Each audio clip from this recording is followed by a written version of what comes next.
चाहे गीत के माध्यम से हो या वचनों के माध्यम से हो, सबका भाव कहने का यही था कि जीवन की हर बाजी जीत कर मशहूर हो गए, इतनी खुशियां मिली कि हर गम दूर हो गए। हम तो टूटे कांच थे, दुनिया ने हमें फेंक दिया था, सतगुरु के चरणों में गिरे तो कोहिनूर हो गए। सतगुरु के चरणों में आए तो जीवन जीने का सलीका आ गया, जीवन जीने की ताकत मिल गई। कचरे में पड़ा हुआ मामूली सा तार में पावर हाउस से जुड़ जाता है तो अपार शक्तिशाली बन जाता है। नीचे से ऊंच करे मेरे स्वामी, जो ऊंचे का संग करे, कहे अवतार गुरु कृपा से जो इसकी पहचान करे। पहचान हो गई है इसकी, दर्शन हो गए, दीदार हो गए, तो जीवन जीने की ताकत आ गई। तुलसी राम सुधीर थे निवल होए बलवान, बैर बाल सुग्रीव को कहा कि ओ हनुमान। कि श्री राम जी की कृपा से जो कमजोर भी ताकतवर बन जाता है, बलवान बन जाता है। बाली और सुग्रीव में दुश्मनी थी, बाली सुग्रीव को पीटता रहता था, दबाता रहता था, अत्याचार करता रहता था। हनुमान जी को सब पता था, वहां थे लेकिन कुछ नहीं कर पाते थे। वही हनुमान जी श्री राम जी से जब दीदार हुआ, मिलन हुआ, कोई हनुमान जी इतने ताकतवर हो गए कि जय गिर चरण जय हनुमंता, चले सोगा पाताल तुरंत। जिस पर्वत पर पैर रखते तो वही रसातल को चला जाता। वाकई सात्संगत इसी ताकत को, इसी सात्संगत ज्ञान को देने के लिए संत महात्मा ये संगत का आयोजन करते, आवाज लगाते हैं, कल्याण करने के लिए कहते हैं कि हुई प्राप्त मानुष देहरिया, गोविंद मिलन की अब तेरी बढ़िया। जो मनुष्य शरीर प्राप्त हुआ है सिर्फ और सिर्फ प्रभु परमात्मा से मिलने के लिए। जीवन में देखते हैं कि शादी नहीं हुई बच्चे की, मकान नहीं बना है, ये काम तो तू नहीं रहेगा तब भी होगा। शरीर इसीलिए मिला है खाओ पियो और सो जा। बहुत से लोग कहते हैं क्या रखा जीवन में, खाना पीना और सोना मौज उड़ाना। तो सहसा बाबा जी कहते हैं खाना पीना और सो जाना जीवन का आधार नहीं, और धिक्कार उसे जो सब कुछ होते याद करे निरंकार नहीं। धिक्कार कहा है, और मालिक हो चाहे कुल सृष्टि का पर जाना हर नाम नहीं, और मालिक के बिन घोड़ा है वो जिससे कोई लगाम नहीं। घोड़ा बड़ा सुंदर है, ताकत वाला है, लेकिन लगाम नहीं है, वो जंगल ये किसी काम का नहीं। ऐसे वो इंसान धरती पर घूम रहा है कि गोविंद मिलने की तेरी बारी है। अब ये 84 लाख योनियों में धक्के खाता रहा, कई जन्म तू बन के पीड़ा रेंग रेंग के चलता रहा। हालत क्या की करा तो सोचो सांप और बिच्छू बनता रहा। गाय भैंस खरकू पर घोड़ा जन्म पशु का पाया था, वन चमगादड़ बगुला कोया उल्लू भी कहलाया था। भ्रष्टा में पर चल रहा था, माँ के गर्भ में लटका हुआ उल्टा मलमूत्र में। भ्रष्टा में पर चल रहा था, भूल के अपने प्रभु का नाम, कहे अवतार गुरु से मिलकर अब तो पाले अपना। सहसा बाबा जी चेता रहे हैं कि अब समय है, अभी भी समय है गोविंद से मिलने की। तो कौन सा गोविंद? जिसको कहा गया है, जिसको पढ़ते थे जय जगदीश हरे भक्तजनों के संकट क्षण में दूर करे, गाते थे खूब, लेकिन क्षण में संकट कभी दूर हुए नहीं, क्योंकि जगदीश को देखा ही नहीं, जाना ही। खूब पढ़ते थे कि याजर है, अमर है, अखंड है, अडोल है, अविनाशी है, अनादि है, इसका कभी नाश नहीं होता है, निर्गुण है, निराकार है। पढ़ते थे, लेकिन महात्मा ने लिख दिया पढ़ा लिखी की है नहीं, देखा देखी बात, दूल्हा दुल्हन मिल गए तो फीकी पड़ी बात। तो जब इससे मेल हो जाता है, ये सब पढ़ने वाला सिलसिला खत्म हो जाता है। जब इससे दीदार हो जाता है, जो के साथ संगत सतगुरु ही इसका दीदार करा सकता है। क्योंकि शास्त्र सतगुरु के बिना इसका दीदार होता ही नहीं है। अगम अरूप अलख जोई भक्त प्रेम सगुन सगुन, ये निराकारी साकार रूप में आ जाता है संतों के कारण, भक्तों के कारण, और फिर अपनी लीलाएं करता है। साधारण आदमी इसको पहचान ही नहीं पाता है। आए थे जब बात न मानी मरे तो पीछे चलते हैं, कहे अवतार जगत में मूर्ख आदमी मन की। आए थे तो कृष्ण भगवान भी आए, राम जी भी आए, लेकिन नहीं मानी। जब वो संसार से चले गए, अब उनकी मूर्तियों को धूप की बत्ती जला रहे हैं, दे रहे हैं, कि पूजा पाठ भी कर रहे। तो समय का पैगंबर सासंगत आए हुए सतगुरु संसार की भलाई के लिए। सतगुरु आंदा दुनिया उत्ते सारे ही संसार नहीं, सतगुरु आंदा दुनिया उत्ते करने पर उपकार। तो इसको पहचानने के लिए सिर्फ नजरों की जरूरत है, दृष्टि की जरूरत है। साधारण मानव की तरह लीलाएं करता है। श्री राम जी ने भी ऐसे लीला किया। वाल्मीकि आश्रम में पहुंच के कहने लगे मुझे रहने के लिए जगह बताओ। तो वाल्मीकि जी हंसने लगे, कहने लगे आप तो सारा कुछ जानते हैं, आप तो सब कुछ ब्रह्म है, आप तो साक्षात। कह रहे हैं कि जग पेखन तुम देखन हारे, वेद हरि तंभो न चावन हारे, तेहु न जाने मरण तुम्हारा, ढेर तुम्हें को जानन हारा। कि ब्रह्मा विष्णु महेश को भी नचाने वाले हो, वो भी आपको मरण को नहीं जान पाए, फिर कौन जान सकता है। लेकिन उसने फिर आगे जवाब दे दिया उसका, सो जाने जो दे जनाई, जानत तुम्हें हो जाए। कि हाँ जान सकता है, जो आपको जना देता है वो जान जाता है, जानने वाला। तो शास्त्र में जानने के लिए संत महात्मा ने बहुत तरीके बताए हैं। फिर संत महात्मा के पास जाओ, ब्रह्मज्ञानी के पास जाओ, दंड कर प्रणाम करो, सेवा करो, प्रश्न करो, तो वो तत्वज्ञान का दीदार करा देता है, बता देता है। और फिर जीवन में जो अंधकार था वो उजाले में बदल जाता है। ज्ञान की चिंगारी सारे पापों को भस्म करे, जो अज्ञान के साथ जुड़े हैं उन भ्रमों को दूर करे। एक चिंगारी की जरूरत है। अंधेरा जहां था, एक दीपक की तो जरूरत है। दीपक रखते ही अंधेरा गायब हो जाता है, अंधेरे का अस्तित्व मिट जाता है। मेरे अंदर जो अज्ञान था, अहंकार था, वो सिर्फ उजाले की वजह से था, जो नहीं था मेरे जीवन में। उजाला नहीं था, रोशनी नहीं थी ज्ञान की। जीवन में जब रोशनी आ जाती है, सारी अज्ञानता मिट जाती है। उदाहरण दे रहे हैं, जैसे एक घास के ढेर को, सूर्य लकड़ी के ढेर को थोड़ी चिंगारी भस्म कर देती है, ऐसे ही जीवन में जो भी उसको लगता था मैं बहुत पापी हूँ, वो सारे भस्म हो जाते, सब कुछ भस्म कर देता है। श्रीकृष्ण भगवान भी इसकी गवाही दे रहे हैं, यथन दास समर्थो अग्नि भस्मसात कुरते अर्जुन, ज्ञान अग्नि सर्व कर्माणि भस्मसात कुरते यथा। श्रीकृष्ण भगवान की गवाही दे रहे हैं कि ज्ञान की जो चिंगारी है, जो मेरे शरणागत हो जाता है, मेरे पास आ जाता है, ज्ञान ले लेता है, उसके सारे पाप नष्ट हो जाते हैं। रामचरितमानस की इसकी गवाही दे रही है कि सन्मुख होई जीव मोय गवई, कोटि जन्म अगनाथ तवही।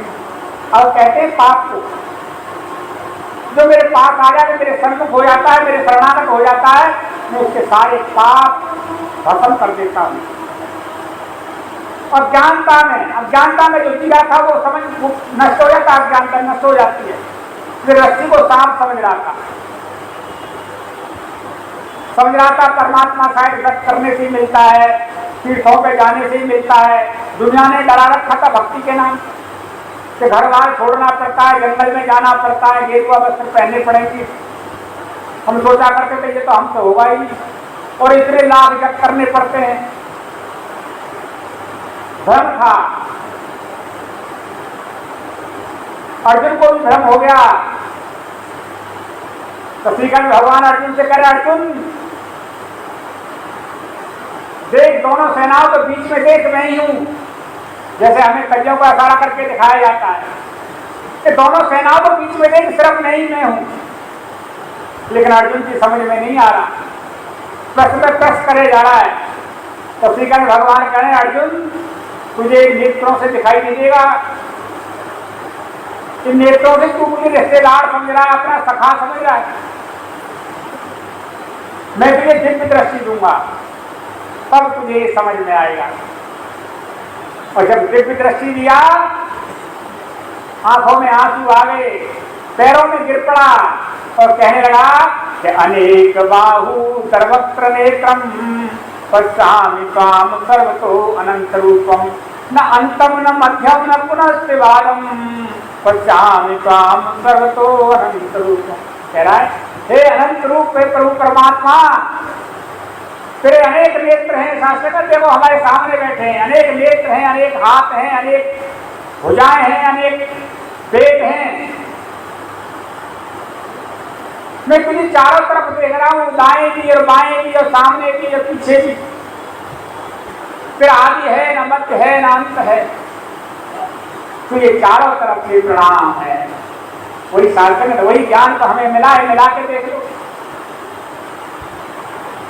सारी अज्ञानता शत्रु में भस्म कर दी। अब सार्थक में विचार आता है आगे, जब ये ज्ञान ये मिलाकर में ज्ञानी बना, हम मिसाल तो देते हैं तो वो संसारी है और ज्ञानी की मिसाल दिया करते हैं। तो वो संसारी है या नहीं है इसकी बात नहीं। आप मेरे जो सामने बैठे वो निरंकारी है या नहीं है वो बात नहीं, वो प्रश्न नहीं है।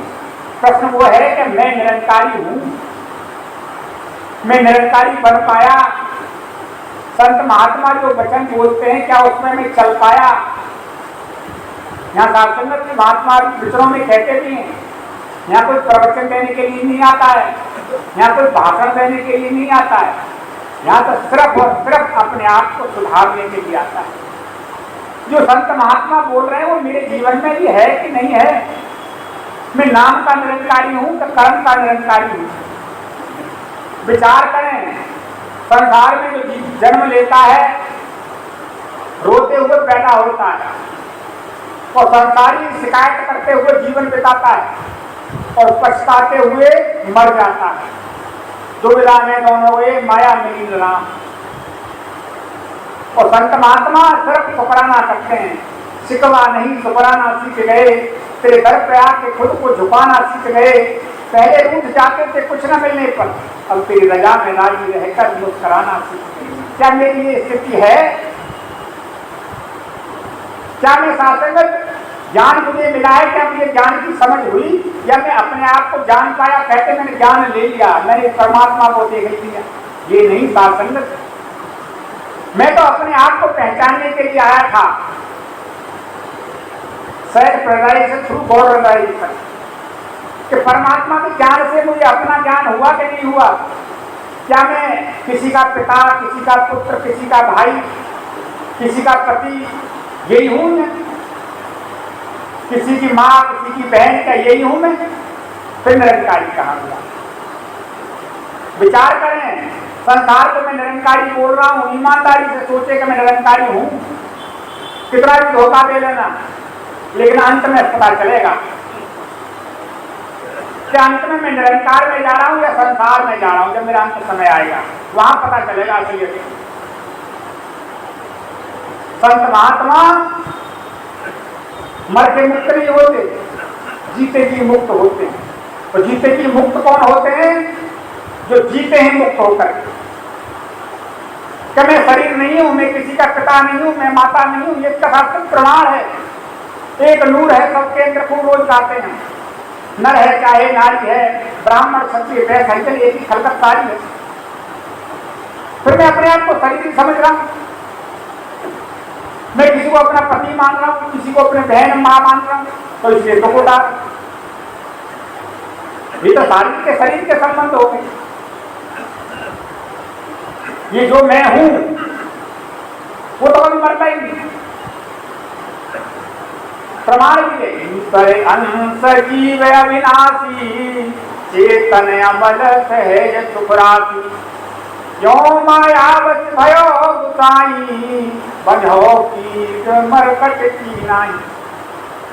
क्या विनाशी जीव है, जन्म जन्मों से ये जन्म लेता आ रहा है, कामना इच्छाओं के साथ मरा था, इसलिए वो खत्म नहीं हो, अपने आप को शरीर ही समझता कि वो शरीर में बना हुआ।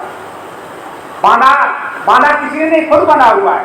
जैसे एक बंदर है, चने डाल दिए पकड़ने की सुराई में, और चने की मुट्ठी भरी, और पकड़ने वाला पास में आ रहा है, उसको दिख रहा है मेरे पास में आ रहा है तो ये पकड़ने के लिए, लेकिन वो छोड़ ही दिया मुट्ठी, तो मट्टी छोड़ेगा चने चले जाएंगे।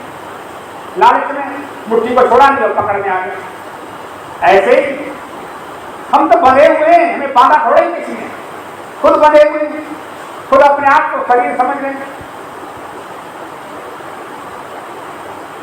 कहता श्रीकृष्ण भगवान भी कहते हैं अपरे नित्य विद्धि में प्राण जी भूता महाभाव, ये धरती की जगह कहते हैं मेरी एक प्रकृति है, मेरा एक रूप है जड़ का, एक है जीव का रूप,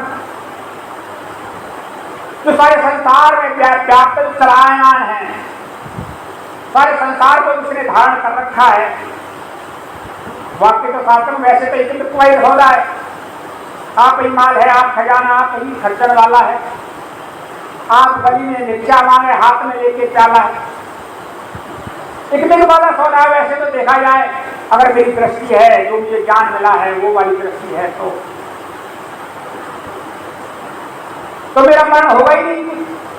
जब मैं था तब हर नहीं, अब हर है मैं ना है, सब निराला मिट गया जब देख करके था। मेरे में प्रभु में कोई अंतर ही नहीं रहा। संगत संत महात्मा संगत में आते हैं, महात्मा को चरण डलवाते हैं घर में। महात्माओं से सार्थक में प्रश्न करो, कोई शंका है आपके अंदर, ये नहीं कि मैंने तो जान लिया, मैं सब कुछ जानता हूँ। महात्माओं से प्रश्न करो, महाराज की ये शंका है, मैं इस ज्ञान को इस तरह से समझना चाहता हूँ या समझ नहीं चाहता, मेरी ये बात समझ में नहीं आई। जब समझो आपको संगत में आने का फायदा है, संगत में आने का लाभ है, जीवन में शंकाएं लेते लेते मर जाएंगे तब फिर क्या फायदा इस ज्ञान का, जो सत्संग का। सत्संग जो होता है समाधान दूर करने के लिए होता है, शंकाएं मिटाने के लिए होता है। तो सत्संग ये नहीं है कि संत महात्मा को चरण डलवाना है, वैसे मुझे इनको खिलाना है पिलाना है वापस भेज देना है। जिस रूप से महात्मा को बुलाया है, चर्चा भी करना करो, खुद भी प्रश्न करो, उनकी भी सुनो, तब तो सत्संग मुबारक है। क्योंकि महात्मा की जिज्ञासा जीवन पर समाप्त नहीं होनी चाहिए। कहते जो सीख गया वो सीख गया, जिसने सीख लिया मैं तो बहुत बड़ा ज्ञानी, मुझे क्या पूछने की, मैं तो सब जानता हूँ ज्ञान के बारे में, तो समझ लो वो चला गया, वो कुछ नहीं कर पाया, कुछ नहीं बन पाएगा। संगत सीखने की लालसा होनी चाहिए। कितने आदमी कह सकते हैं, रास्ता अपनी कह रहा है कि मिला है मुझको सतगुरु पूरा, आना जाना खत्म हुआ और सहज अवस्था मिल गई, मुझको कष्ट उठाना खत्म हुआ। कि मुझे ऐसा सतगुरु मिला है, मेरा जन्म मरण का बंधन छूट गया,